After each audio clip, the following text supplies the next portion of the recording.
Assalamualaikum warahmatullahi wabarakatuh. Selamat datang di channel Adik Adik Tenaga Kampas Masalah Motor yang dimulai agar tidak amal bagi tidak berhati. Wah, nge-rap ya. Di video kali ini kita akan bahas yang ringan-ringan aja nih, seputaran oli. Jadi masih banyak yang kesini di bengkel HD itu tanya, Mas, olinya dicampur-campur bahaya nggak? Mas, pakai oli ini dicampur oli ini bahaya nggak? Ganti oli bahaya nggak? Aduh. padahal yang paling bahaya itu adalah saat lupa ganti oli. Dan yang paling bahaya itu adalah oli ngerembes tapi dibiarin. Akhirnya habis dan pastinya turun mesin. Dan sudah sering motor yang kesini itu turun mesin gara-gara olinya habis. Dan ciri-ciri pernah kehabisan oli, pernah telat oli itu gampang banget. Saat kita buka katup, buka tutupnya katup, itu mesin terlihat hitam pekat, seperti disepet, seperti dipilok, seperti dicat ya. Padahal aslinya warnanya kan silver. Ya warna aluminium seperti biasanya lah. Tapi saat dibongkar itu warnanya hitam. Berarti situ ada kecenderungan indikasi olinya pernah habis atau gosong, alias olinya itu terkonsentrasi yang awalnya jadi cairan 1 liter ya atau 0,8 itu bisa pekat dan akhirnya tersisalah arang-arang atau zat-zat yang terkonsentrasi jadi kental dan akhirnya mengering dan jadilah hitam. Nah, untuk masalah oli yang boleh dicampur-campur atau tidak, sebenarnya boleh. Beda merek nggak apa-apa. Seandainya sama-sama 1030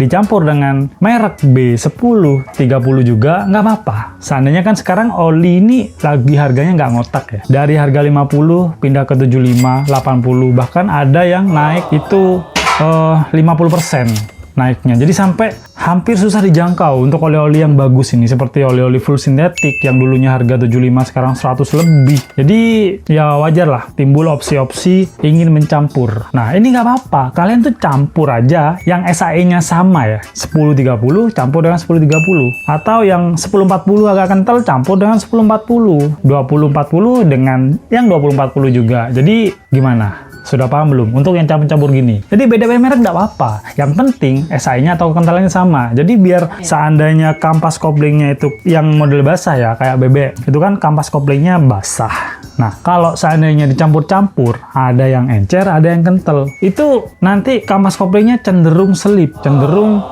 istilahnya kayak lapisan filmnya itu kayak nggak balance.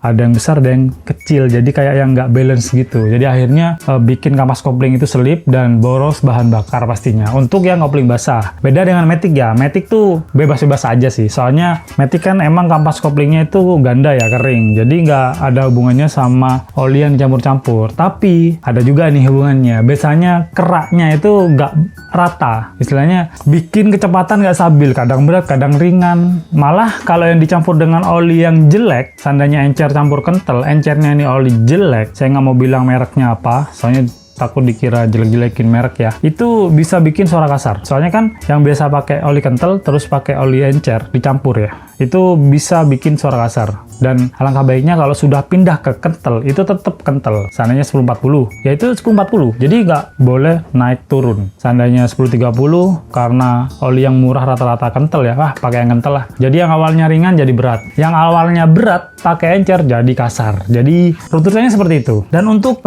masalah gonta-ganti oli, ini bukan campur, tadi kan campur. Nah sekarang tuh gonta-ganti oli itu boleh atau enggak? Sebenarnya nggak apa-apa. Mau merek apa aja, merek Changhong, merek Cina, merek sempak miring, Scarpis. Gak ngurus mereknya apa. Yang penting itu olinya, SAE-nya sesuai dengan yang diinginkan mesin. Dan sebelum-sebelumnya sudah saya jelaskan, pernah saya terangkan kalian kalau untuk penggantian oli itu kekentalannya sesuai dengan tahun. Biasanya yang pernah telat oli itu harus naik 1 tingkat dari tingkat kekentalan pabrikan atau sebelumnya, atau pada saat motor itu baru kali pertama dirilis. Jadi seandainya awalnya itu 1030 pernah telat oli sampai habis, itu jangan 1030 lagi, naikkan ke 1040. Itu levelnya Yamaha ya, 1040 ya. 1030 itu Honda. Rata-rata ya, ini bilang rata-rata. Dan untuk yang 1040 pernah telat oli sampai habis, naikkan ke 2040. Atau kalau sampai suaranya kasar bisa langsung naik ke 20-50. Untuk yang kasar banget, seandainya mau jual motornya ya, nggak sempat nih mau turun mesin, ya udah kasih 80 90 oli gardan. Itu boleh-boleh aja daripada dikasih pisang ya. Kan ada tuh yang bengkel-bengkel nakal mesinnya dikasih pisang biar suaranya redam. Jadi supaya istilahnya ngakali atau menipu.